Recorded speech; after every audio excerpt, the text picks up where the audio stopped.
Hey guys, Aaron from 3D.ca here. Today we're going to look at the brand new PlayStation 5.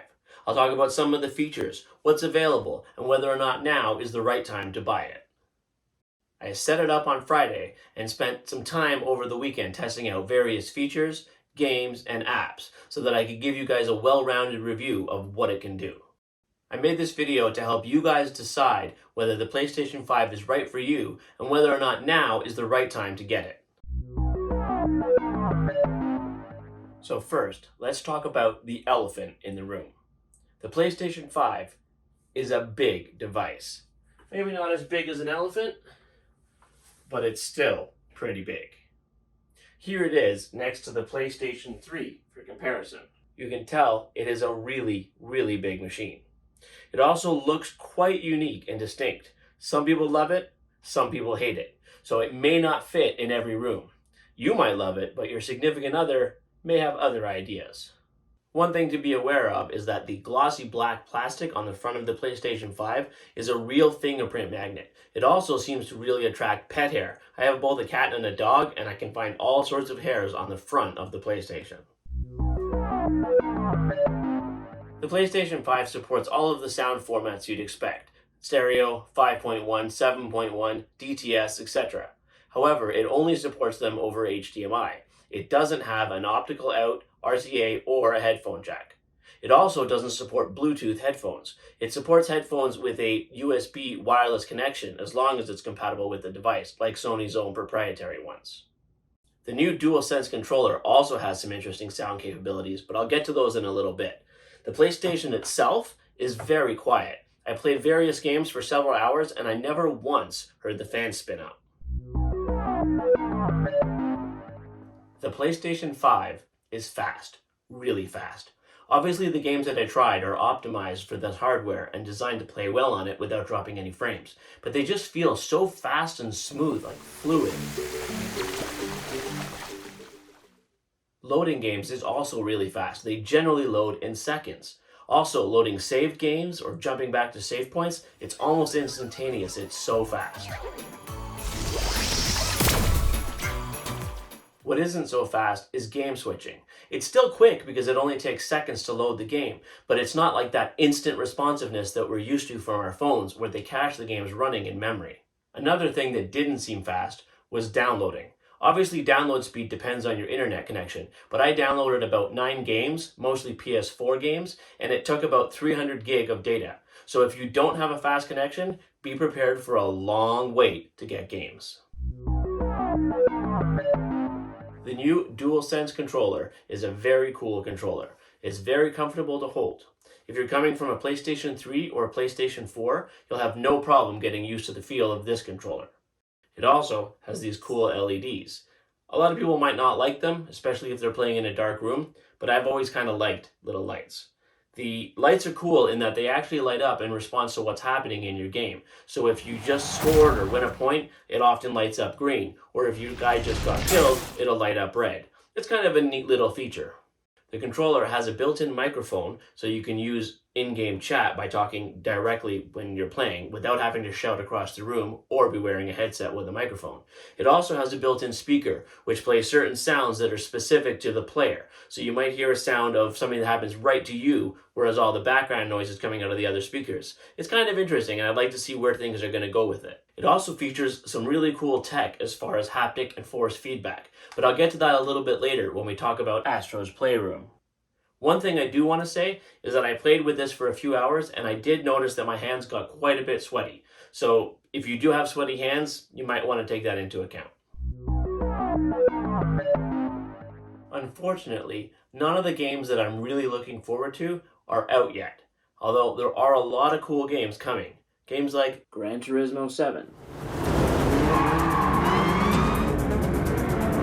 Hitman 3,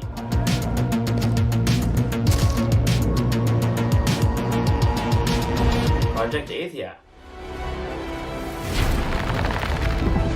Horizon Forbidden West,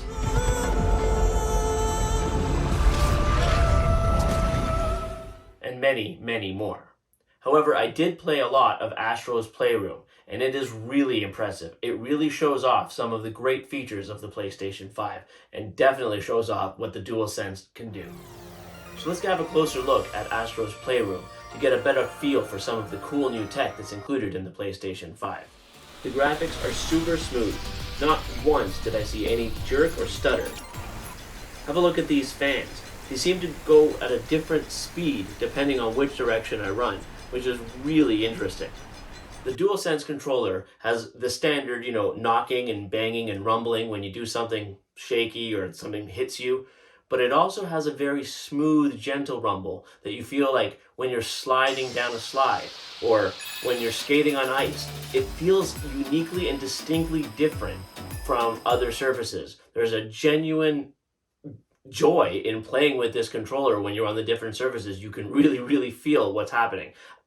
I can't really describe it. It's something that you have to feel for yourself. It also has adaptive triggers that vary and get harder and harder to push at different times. You can really feel the tension in like a bowstring or when you're climbing up a wall. It feels much harder to push as you get tired or whatever they want to put into the game, but it's very interesting and very cool tech that we're going to see soon. It also has the blow over it to make a fan spin. I don't know that that's ever really going to feel right, but it's in there.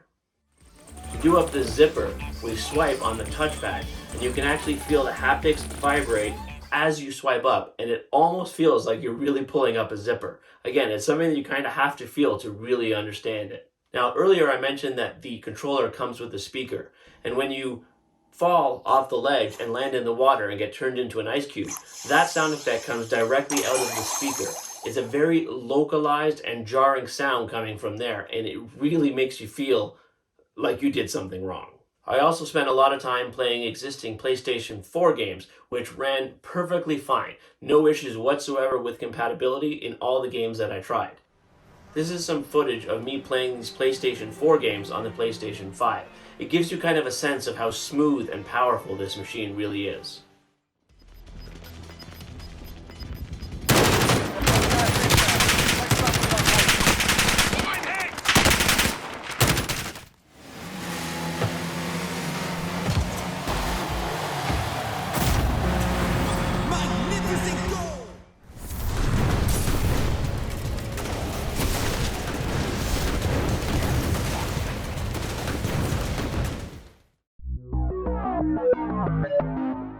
At launch, you can already install the common apps like Netflix and Disney Plus, etc. Specifically, I installed Netflix, YouTube, Disney Plus, and Prime Video.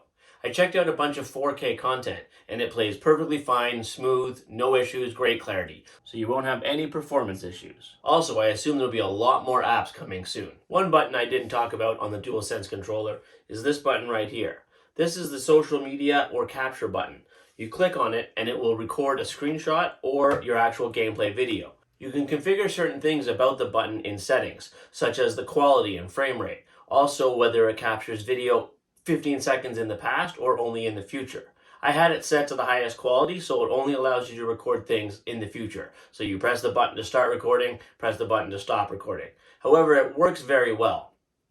I use that for all of my recording in game, so all of the screenshots and video that you saw were all recorded using the built-in screen recording software. There are also built-in tools to use YouTube or Twitch. I never actually tested them out, but if that's something that you're into, it has the tools built right in. One thing I noticed when taking screenshots was that there was sometimes a bit of a lag. I confirmed this by watching a Disney Plus, and I would take a screenshot, and the screenshot that was saved was actually from the scene following the one that I took the screenshot of. It was only about a second of a delay, but it's something noticeable. I tried to replicate this in-game, but I'm not 100% sure of my results because it was really hard to tell when I was trying to take the screenshot and what was changing. The PlayStation 5 is a really, really great console, and it will be for many years to come. I would definitely recommend getting one. However, if you're not super excited by the current lineup of titles, there's no real rush to get one. There are a lot of great titles coming out over the next few months, and there will continue to be new titles for the next several years.